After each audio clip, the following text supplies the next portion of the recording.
तेज सांगने आज एपिसोड आपण देखा पाइबे आद्या जिते घर को फेरुंट ए समय घर गेट पाखे आद्या और झील आन्या शाढ़ी आउ ड्रेस को देखी आद्या किसी भी बुझीपार थे आउ समय मल्लिका आसबे आउ कहे अरे आद्या तोर ये सामान सब उठा आउ जल्दी ए घर बाहर जा आउ आद्या कह एठू कहीं जी आ मत एक कथा तू किए आ तोर ए घर कौन भी अधिकार ना आउ ए समय मेघा आसी कहती है मोर तो ये घर बहुत अधिकार अच्छी ना कारण ए घर मालिकाणी हूँ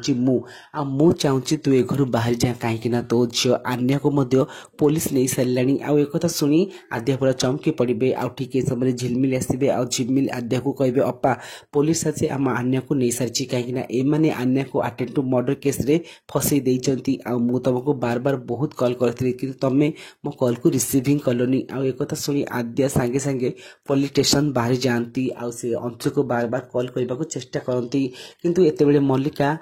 पुनीत को कॉल करी कही सारी एमती घर सब घटी सारी आ तुम अंशु को आद्या सहित कथा जमा भी दबनी आ मल्लिकार कथा शुणी आज पुनीत अंशु को आद्या सहित कथा दबनी आउ आद्या जिते भी अंशु को कॉल कर पुनीत से कॉल टी काटी दौरान आउ एपटे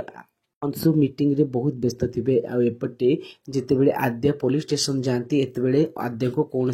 गाड़ी मिल नद्या पूरा व्यस्त हो पड़े आउ भगवान को प्रार्थना करुवे। फ्रेंड्स आपण मानक कौन लगुच आदि आद्या कौन आन्या को घर बाहर कर